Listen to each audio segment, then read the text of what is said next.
नमस्कार बच्चों, कैसे हैं आप सब।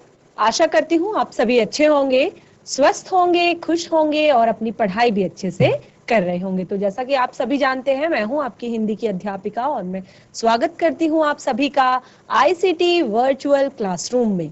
और आज हम यहाँ पर एकत्रित हुए हैं पढ़ने के लिए क्लास 10th की हिंदी। क्लास 10th की हिंदी में हमने अपने पिछले सेशन में अलंकार जो हैं वो कंप्लीट करके पढ़ लिए हैं। बहुत अच्छे से आपको मैंने एक्सप्लेन किए थे और समझाने का प्रयास किया था, तो आशा करती हूँ कि आप सभी को समझ में आए होंगे। आज हम आपकी पाठ्य पुस्तिका 36 भाग 2 का चैप्टर 6 लेंगे, जो कि नागार्जुन जी द्वारा लिखी गई एक कविता है और इस कविता का नाम है तुम्हारी यह दंतुरित मुस्कान। तो इस कविता में जो नागार्जुन जी हैं, उन्होंने जो बालक की मुस्कान है, बालक की जो सुंदरता है, कहा है कि वो इस तरह की होती है कि उससे कठोर से कठोर जो हृदय है वो भी पिघल जाता है। और बहुत ही प्यारा वर्णन, प्यारे प्यारे बिंबों के द्वारा इस कविता में अपने मन के भावों को उन्होंने व्यक्त किया है। तो हम पढ़ेंगे इस कविता को और इसी पाठ के अंतर्गत एक और कविता नागार्जुन जी द्वारा लिखी गई है, जिसका नाम है फसल। तो इसमें फसल के बारे में बताया गया है। सबसे पहले हम कविता का जो पहला भाग है, यानी कि दंतुरित मुस्कान जो कविता है, उसे हम लेंगे। इसके भावार्थ को समझेंगे, इस पाठ में आए हुए कठिन शब्दों को जानेंगे। तो सभी बच्चे बिल्कुल, क्योंकि ये जो चैप्टर है ये परीक्षाओं की दृष्टि से भी आपका बहुत ज्यादा महत्वपूर्ण है, ये आपकी परीक्षाओं में हर वर्ष आता है। तो आप इस कविता को बिल्कुल ध्यान पूर्वक सुनिएगा, समझने का प्रयास कीजिएगा। और कुछ कठिन शब्द भी इसमें आएंगे तो उनका भी मैं अर्थ आप लोगों के सामने रखूंगी। तो शुरू करते हैं हम आज का सेशन। चलेंगे स्मार्ट बोर्ड की तरफ, सभी बच्चे ध्यान से सुनिए। कविता को शुरू करने से पहले हम जो हमारे कविता के कवि हैं नागार्जुन जी, इनके बारे में थोड़ा सा जानेंगे। नागार्जुन जी के जीवन परिचय को जानेंगे। वैसे तो आपकी पाठ्य पुस्तिका में नागार्जुन जी का पूर्ण जीवन परिचय दिया गया है आपकी पाठ्य पुस्तिका में, लेकिन थोड़ा बहुत हम भी इनके बारे में पहले पढ़ेंगे अपने पाठ को शुरू करने से पहले। तो नागार्जुन जी का जो जन्म हुआ था वो बिहार के दरभंगा जिले के सतलखा गांव में सन 1911 में हुआ था। उनका मूल नाम वैद्यनाथ मिश्र था। आरंभिक शिक्षा संस्कृत पाठशाला में हुई, फिर अध्ययन के लिए वे बनारस और कलकत्ता गए। 1936 में वे श्रीलंका गए और वहीं बौद्ध धर्म में दीक्षित हुए, यानी कि उन्होंने बौद्ध धर्म की दीक्षा ली। 2 साल के प्रवास के बाद 1938 में स्वदेश लौटे। घुमक्कड़ी और अक्खड़ स्वभाव के धनी नागार्जुन ने अनेक बार संपूर्ण भारत की यात्रा की। 1998 में उनका देहांत हो गया।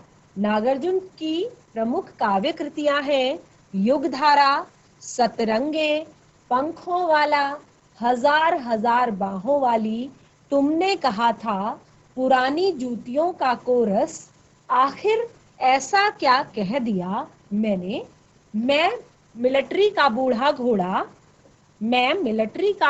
घोड़ा। नागार्जुन ने कविता के साथ साथ उपन्यास और अन्य गद्य विधाओं में भी लेखन किया है। उनके संपूर्ण कृतित्व नागार्जुन रचनावली के 7 खंडों में प्रकाशित है।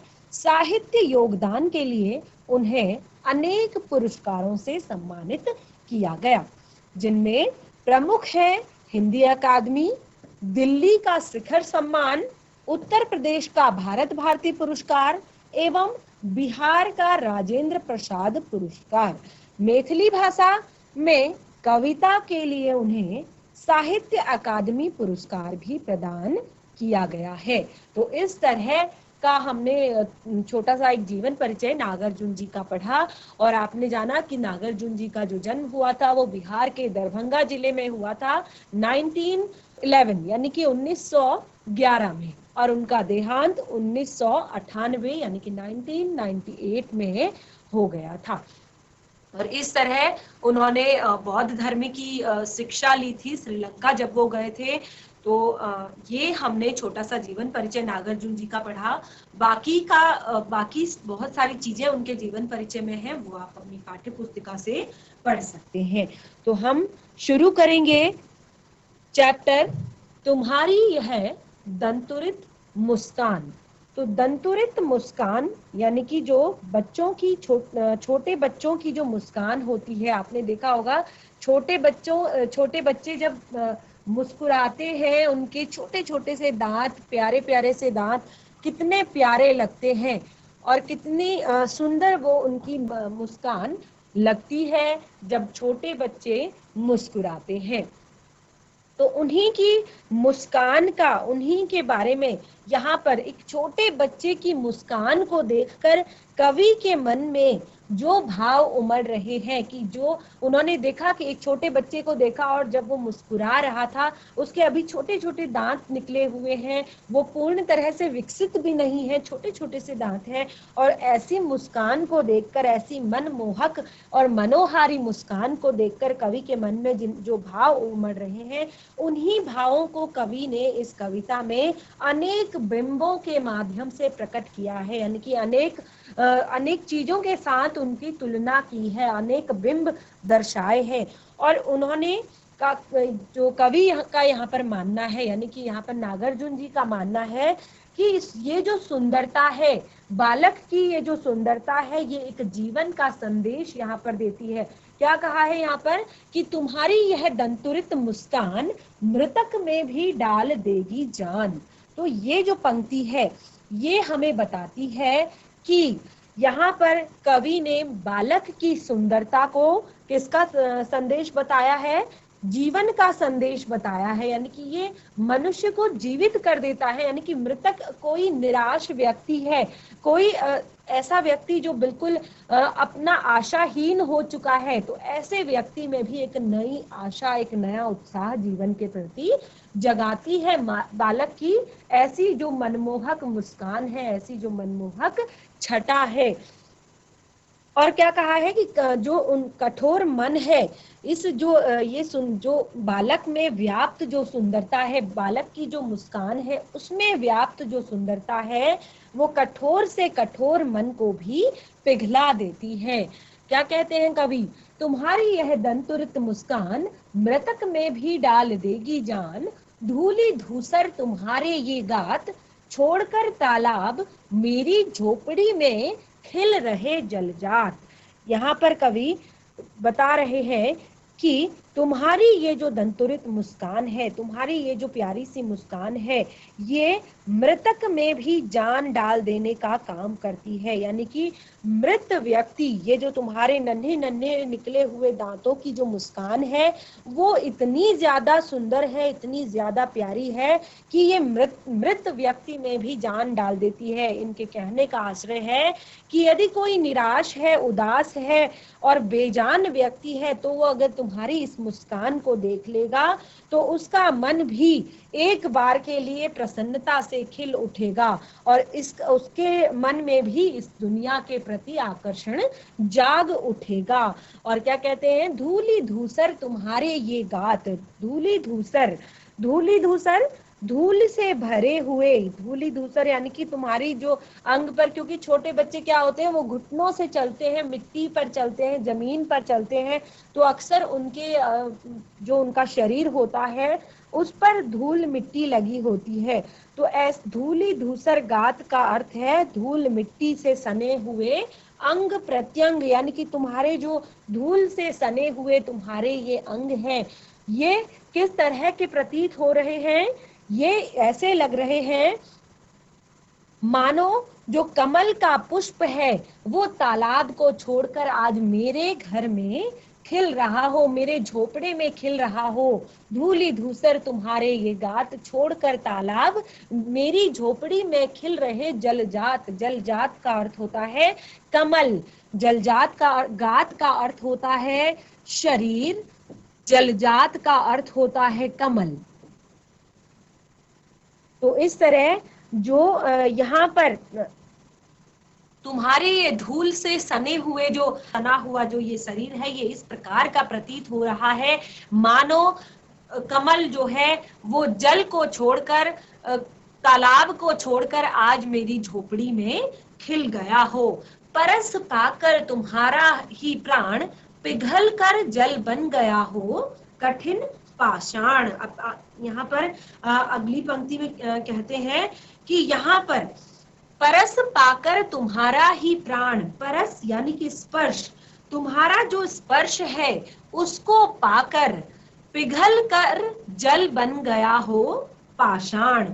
तुम्हारे इन धूल से सने हुए तन को निखर कर जो मेरा मन है, से निखर कर मेरा जो मन है वो पुष्प के समान खिल उठा है, फूल के समान खिल उठा है और बहुत ज्यादा प्रसन्न हो गया है। और ऐसा लग रहा है कि जैसे तुम किसी प्राणवान का स्पर्श पाकर, प्राण परस पाकर तुम्हारा ही प्राण, यानी कि ऐसा लग रहा है कि तुम कोई प्राणवान व्यक्ति हो और तुम्हारा जो स्पर्श है उसको पाकर पिघल कर जल बन गया हो पाषाण। जैसे पाषाण यानी कि जो चट्टाने हैं वो भी पिघल कर जल बन गई हो। अर्थात कहने का आशय यह है कि बच्चे की मधुर मुस्कान को देखकर पाषाण हृदय का जो व्यक्ति होता है, कोई कठोर हृदय का अगर व्यक्ति है तो क्या होता है, उसका भी हृदय पिघल कर अति कोमल हो जाता है, बहुत ज्यादा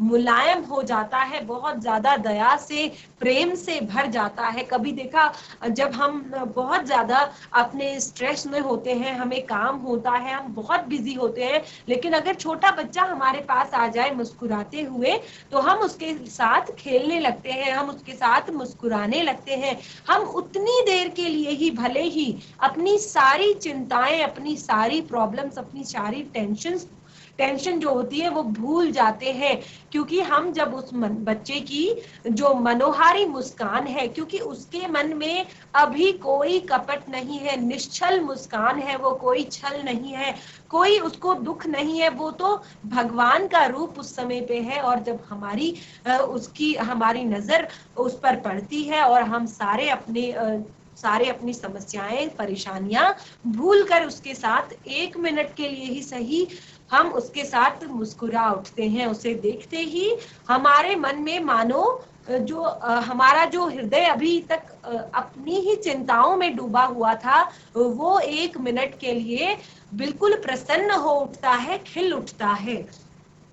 और ये किस तरह का प्रतीत होता है, छू गया तुमसे कि झरने लगे पेड़ शैफालिका के फूल, बांस था कि बबूल, तुम मुझे पाए नहीं पहचान, देखते ही रहोगे अनिमेष। तो यहाँ पर आगे क्या कहते हैं, कवि कहते हैं कि जो तुम्हारा जो स्पर्श है उसको पाकर मेरा जो पाषाण हृदय है, किसी का भी अगर पाषाण हृदय है, वो अगर कठोर हृदय वाला व्यक्ति भी है तो उसका मन भी कोमल हो जाएगा, अति कोमल हो जाएगा। और कैसा लगेगा कि छू गया तुमसे कि झरने लगे पेड़ शैफालिका के फूल। तुम्हारी छुअन से, तुम्हारे स्पर्श से ऐसा प्रतीत हुआ कि जो कोमल बबूल के वृक्ष की शैफालिका के फूलों की तरह झरने लगे। शैफालिका के फूल जो होते हैं लाल लाल रंग के, तो जो यहाँ पर कवि के कहने का आश्रय है कि कवि का जो मन है वो तो बांस और बबूल की तरह सूक्ष्म है, यानी कि उस पर कोई भी पुष्प नहीं है, यानी कि कोई भी मुस्कान, कोई भी, क्योंकि जब मनुष्य बड़ा होता है तो उसकी, जैसे जैसे इंसान बड़ा होता है वैसे वैसे उसकी समस्याएं बढ़ती जाती हैं, उसकी टेंशन्स बढ़ती जाती हैं। आज उसको पढ़ाई की चिंता है, कल जॉब की चिंता है, फिर फैमिली की चिंता है, फिर अपने संसाधनों की चिंता है, तो उसका मेरा मन हमेशा किसी न किसी चीज को सोचने में, किसी न किसी चीज को किसी के बारे में जानने में, किसी समस्या को सुलझाने में हमेशा लगा रहता है। तो अक्सर ऐसा होता है कि हमारे पास इतना समय नहीं होता कि हम खुलकर मुस्कुरा सके, मन से हंस सके, मन से प्रसन्न हो सके। तो कवि कह रहे हैं कि जो मेरा मन है वो बबूल और बांस की भांति जो शुष्क था और कठोर हो गया था, आज वो तुम्हारी छुअन को, तुम्हारे स्पर्श को पाकर, तुम्हारी मुस्कान को देखकर जैसे शेफालिका के फूल होते हैं, लाल कलर के सुंदर फूल होते हैं, उसी की भांति वो गिरने लगे हैं, यानी कि झरने लगे हैं। वो जैसे पुष्प गिरते हैं, बिल्कुल उसी के समान गिरने लगे हैं। और ये जो मेरा एक मन के अंदर का जो माहौल है वो बहुत ही ज्यादा सुंदर सरस हो गया है। तुम मुझे पाए नहीं पहचान, देखते ही रहोगे अनिमेष। अब यहाँ पर क्या कहते हैं कि तुम मुझे, कवि कहते हैं कि जो बच्चा है, बच्चा एकदम से किसी के साथ वो मुस्कुरा जाता है, लेकिन वो एकदम से किसी के पास नहीं जाता, और खास तौर पे तब जब वो अपनी माता की गोद में होता है, तो वो एकदम से किसी अनजान व्यक्ति के पास नहीं जाता। तो कवि कहते हैं कि तुम मुझे पाए नहीं पहचान, देखते ही रहोगे अनिमेष। अनिमेष का अर्थ होता है एक टक, यानी कि एक टकी लगाकर देखना, टकटकी लगाकर देखना। तो एक टक यानी कि लगातार देखना। तुम मुझे शायद पहचान नहीं पाए हो, और इसीलिए तुम मुझे अनिमेष देख रहे हो, लगातार देख रहे हो, एक टक देख रहे हो। थक गए हो, आंखें लूं मैं फेर, क्या हुआ यदि हो सके परिचित न पहली बार। यदि तुम्हारी मां न माध्यम बनी होती आज, मैं न देख सकता, मैं न पाता जान तुम्हारी यह दंतुरित मुस्कान। तो कितनी प्यारी पंक्तियां यहाँ पर कवि द्वारा लिखी गई हैं। कवि कहते हैं कि तुम्हारी माँ ही हमारे परिचय का माध्यम बनी है, तुम्हारी माँ ही हमारे परिचय का माध्यम बनी है, और तुम्हारी माँ की वजह से ही आज मैं तुमसे मिल पाया हूँ, तुम्हें देख पा रहा हूँ, तुमसे अपना परिचय मैं करवा लूंगा, कोई बात नहीं। तो क्या कहते हैं कि अब तुम थक गए होंगे, यानी कि कवि जो है बच्चे के पास खड़े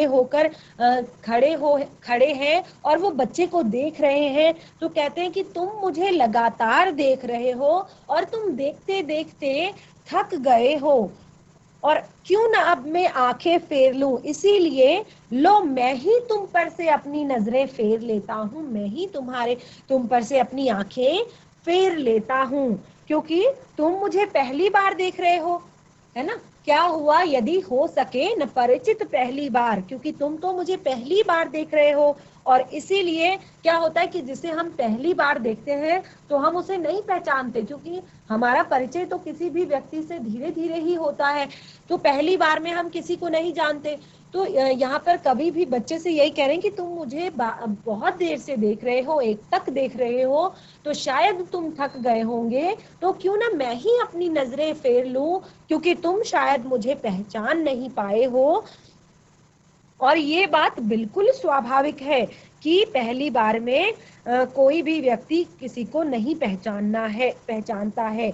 और यहाँ पर कवि कहते हैं कि क्या यदि तुम्हारी माँ माध्यम न बनी होती, मैं न सकता देख, मैं न पाता जान। तो यहाँ पर कवि अब अपनी पत्नी के बारे में, यानी कि बच्चे की जो माता है उनके बारे में कह रहे हैं, उनके बारे में अपनी कृतज्ञता प्रकट करते हुए। देखिए यहाँ पर जब आप कविता को पढ़ते हैं, अर्थ ही जानना जरूरी नहीं है, कविता के भावों को भी आपने देखना है कि किस तरह के भाव कवि इस कविता में प्रकट कर रहे हैं।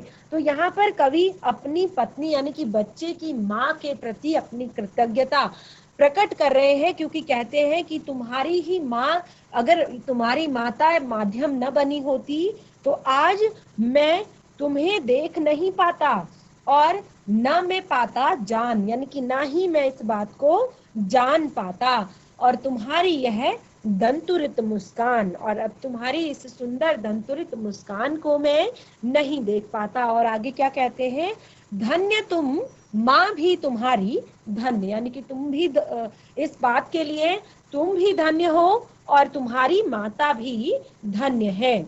तो बच्चों, हमने नागार्जुन जी द्वारा लिखी गई कविता तुम्हारी दंतुरित मुस्कान के कुछ यहाँ पर पद पढ़े, और आशा करती हूँ कि आपको समझ में आई होगी कविता और भावार्थ भी इसका अच्छा लगा होगा।